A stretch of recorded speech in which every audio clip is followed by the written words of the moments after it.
obboleessa kiyya Haydar Abdii bilisummaa waliin iftaara booda gara hospitaala obboleessi keenya Abdii Raggaasaatti argamu Kiirlaand hospitaal adeemne. Hospitaala irraa kutaa inni argamu seenuudhaaf siikuriitii yookiin waardiyyaa hospitaala keessaa irraa hayyama arganne kutaa inni itti argamutti ol seenne.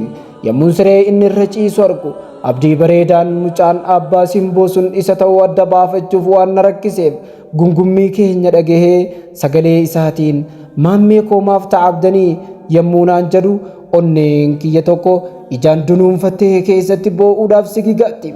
Onneen kiyya biraan ammoo jabaadhu inniyyuu kana dandamatee adda si baasee si waamee mitii naan jetti.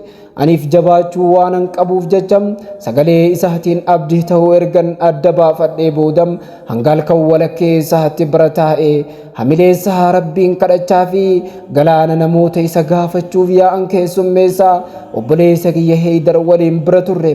Ilma dhiiraa jabina isaa bal'oo keessatti osoo hin taane rakkoo keessatti adda baafattam. Abdii Raggaasaa kaleessa qaamaan baree waliin nyaadhee dhuge caalaa har'a qaamaa akka gubatee lubbuu waan keessa jiru hin fakkaanne keessaa xiiqiif jabinni abdii Rabbii irratti qabaachuu isaa wayitan argu. Wallaahi Rabbi keessa kiyya ni argam fakkeessaa osoo hin taane gurbaa kana keessa jabina guddaan arge. Guyyaa mana yaalaa seennu irraa kaasee hafuura baafachuu waan hin dandeenyeef sadarkaa oksijiin fudhataa ture irraa harree irraa fuudhamee nama seenee isa gaafatu hundaaf sagalee bareedaa fi nama qaama isaa bookeen tuqxe bifa hin fakkaanneen simatee gaggeessamu. Bar mucaan akkanatti dubbata isiniin jedhu kuni wallaahi filmii irratti malee jiruu umrii kiyya keessatti nama akkas ibiddaan gubate ijji kiyya takkaanan agarreem.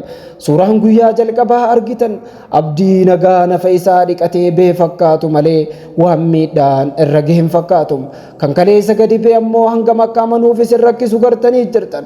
Qaamaan yommuu agartan ammoo dararrifattanii qaama bareedaa har'a ittiin boontan kanam Rabbi sakandii keessatti isin irraa fudhatee waan biraatti isin jijjiiruu akka danda'u hubattu.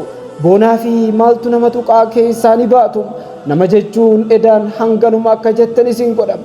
Kana hunda wantiin jechaa jiruuf dubbii ho'isuuf osoo hin taaneem hojii Rabbii akka hubattanii fi qalbitti akka deebitaniif tarii isin gargaara jedhee waan hin yaadeef abdiin ni fayyama. Sanuu abdii jabaa akka warqeetti gubatee baqee cululuqee bareedee qaala'utti inshaallah. Kana gochuudhaaf nuti obboleeyyan islaamaa gahaadhaa oliin guuza yookiin jiga biroo barbaachisanatti waan fakkaatu kan namummaatti amanee deeggaru hin dhorkinum fedhii isaan lubbuu ofiif je'ee waan godhuuf galatoomi jennaan.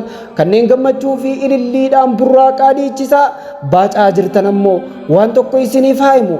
Abdii kaleessa qeerransa beeytu yoo ta'e amma arbatee akka dhufu asuma awwaadaa isiniif seenna inshaallah. Islaamummaan amantaa rakkoo dheeysanii keessaa dheeysan bal'oo arganiitti dheeysan mitim. Amantaa hunda galeessa jecha alhamdulillah dabaalamee jiruu namaa tartiibaan bobbaasuudha. Abdii koo ammas Rabbiin kee atitti amantee filattee itti dhufte fayyaa isaa siin dhaqqabatee yeroo gabaabaa keessa maatii fi hiriyoota keetitti Rabbi si haa deebisu.